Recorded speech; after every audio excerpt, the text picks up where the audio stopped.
Hello everyone. आज के video में हम जानेंगे कि सुप्रीम कोर्ट ने आखिर आर्टिकल 32 के उपयोग को लेकर क्यों गहरी चिंता जताई है और जानेंगे अनुच्छेद 32 के सभी महत्वपूर्ण प्रावधानों के बारे में। इसके अलावा सुप्रीम कोर्ट के कुछ लैंडमार्क जजमेंट्स को भी देखेंगे। तो चलिए स्टार्ट करते हैं अपना आज का लेक्चर, जो कि बाइलिंगुअल रहने वाला है।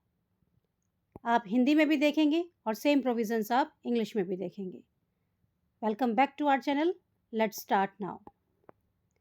सुप्रीम कोर्ट ने 16 जनवरी 2026 को अनुच्छेद 32 के उपयोग पर कड़ी टिप्पणी की है। कोर्ट ने कहा कि आर्टिकल 32 का अधिकार मौलिक अधिकारों के संरक्षण के लिए है, लेकिन इसे कई मामलों में दुरुपयोग किया जा रहा है। विशेष रूप से जब कोई मामला हाई कोर्ट में पहले से लंबित है, तो लोग सीधे सुप्रीम कोर्ट में आर्टिकल 32 में याचिका दर्ज कर रहे हैं। बेंच ने कहा, आर्टिकल 32 का दुरुपयोग हो रहा है। हर छोटी सी बात पर हर एक एडजॉर्नमेंट के लिए सुप्रीम कोर्ट में आर्टिकल 32 याचिका दायर करना गलत है। यह टिप्पणी विशेष रूप से उन याचिकाकर्ताओं पर ध्यान देते हुए आई है जहां मूल अधिकार का उल्लंघन स्पष्ट नहीं था और मामला पहले से हाई कोर्ट में लंबित था। मतलब सुप्रीम कोर्ट ने साफ कहा है कि आर्टिकल 32 सिर्फ मौलिक अधिकारों के गंभीर उल्लंघन के लिए है और उसका गलत इस्तेमाल ना किया जाए। इंग्लिश में देखते हैं इसी को। Recent Supreme Court remark on Article 32. Recently, the Supreme Court has reiterated that Article 32 is meant strictly for the enforcement of fundamental rights and should not be misused as a substitute for ordinary legal remedies.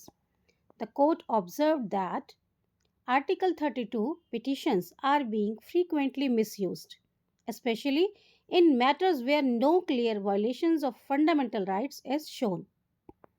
Litigants are increasingly approaching the Supreme Court directly, even when an effective remedy before the High Court under Article 226 is available or when the matter is already pending there.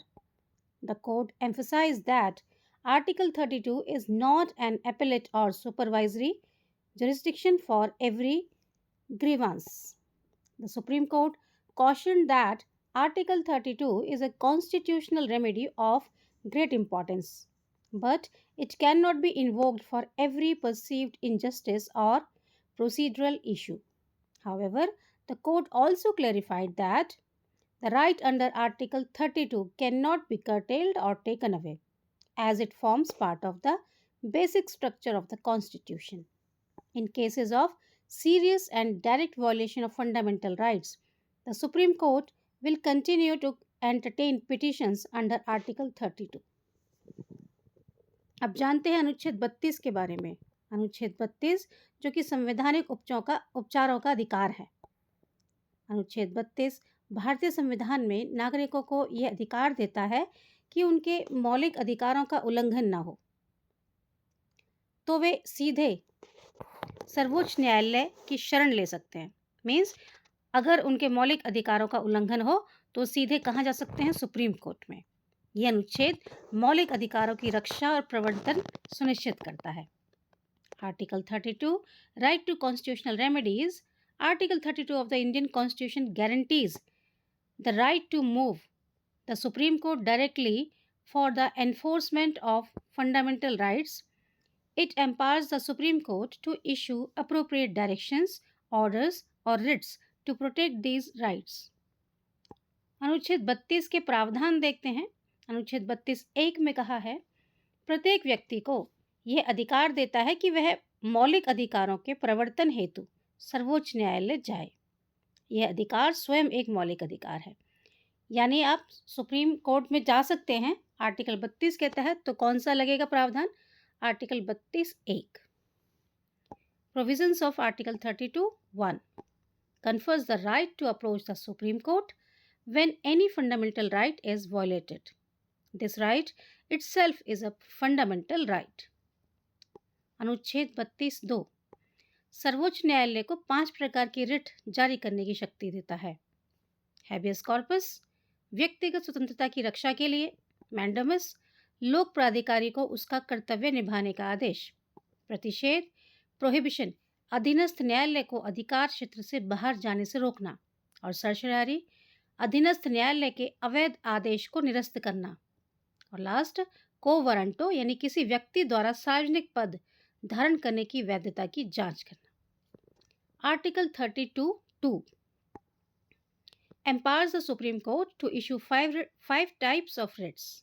First, habeas corpus, to protect personal liberty.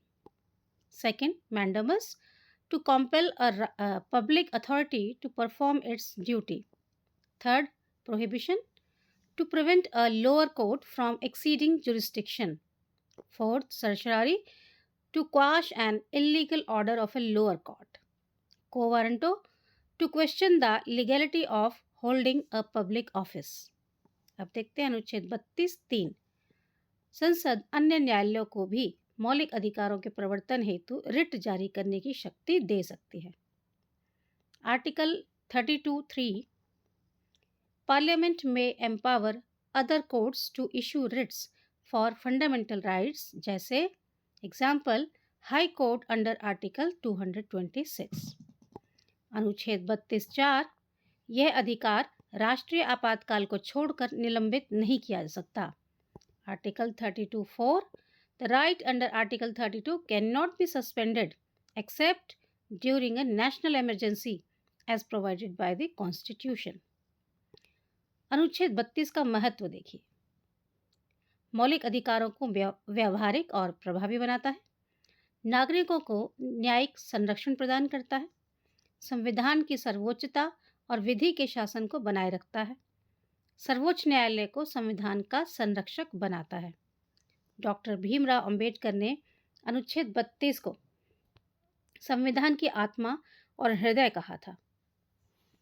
Now importance of Article 32 in English: ensures judicial protection of fundamental rights, makes fundamental rights real and enforceable, not merely declaratory, acts as a guardian of the Constitution, strengthens the concept of rule of law. Dr. B.R. Ambedkar described Article 32 as the heart and soul of the Indian Constitution. अब देखते हैं अनुच्छेद 32 पर सर्वोच्च न्यायालय की प्रमुख टिप्पणियां या आप कह सकते हैं व्याख्याएं। अनुच्छेद 32 को लेकर सुप्रीम कोर्ट ने बार बार इसे भारतीय संविधान का हृदय और आत्मा यानी heart and soul of the constitution कहा है। इसके मुख्य बिंदु इस प्रकार हैं। मेजर इंग्लिश में देखते हैं, मेजर सुप्रीम कोर्ट ऑब्जर्वेशंस या interpretations on article 32। The Supreme Court has repeatedly described Article 32 as the heart and soul of the Indian Constitution. The main points are as follows. Doctor B R Ambedkar का दृष्टिकोण क्या है जिसे court ने स्वीकार किया है? अगर संविधान में किसी एक अनुच्छेद को सबसे महत्वपूर्ण कहना हो तो वह अनुच्छेद 32 होगा। सुप्रीम कोर्ट ने माना कि बिना आर्टिकल 32 के मौलिक अधिकार अर्थहीन हो जाते हैं।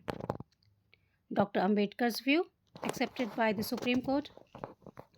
If I were asked to name any one article of the Constitution as the most important, it would be Article 32. The Supreme Court has acknowledged that without Article 32, fundamental rights would become meaningless. Second case, Ramesh Thapar versus State of Madras, 1950 का है। Court ने कहा कि article 32 स्वयं एक मौलिक अधिकार है। इसका उद्देश्य मौलिक अधिकारों का प्रभावी संरक्षण करना है।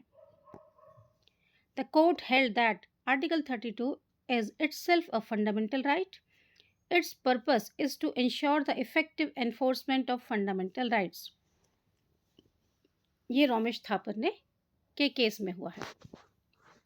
नेक्स्ट है Kesavananda Bharati versus state of Kerala, 1973 का केस। आर्टिकल 32 को बेसिक स्ट्रक्चर का हिस्सा माना गया है। संसद इसे समाप्त या निष्प्रभावी नहीं कर सकती। Article 32 was held to be a part of the basic structure of the Constitution.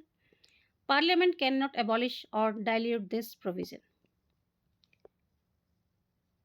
Next, L. Chandra Kumar versus Union of India, 1997.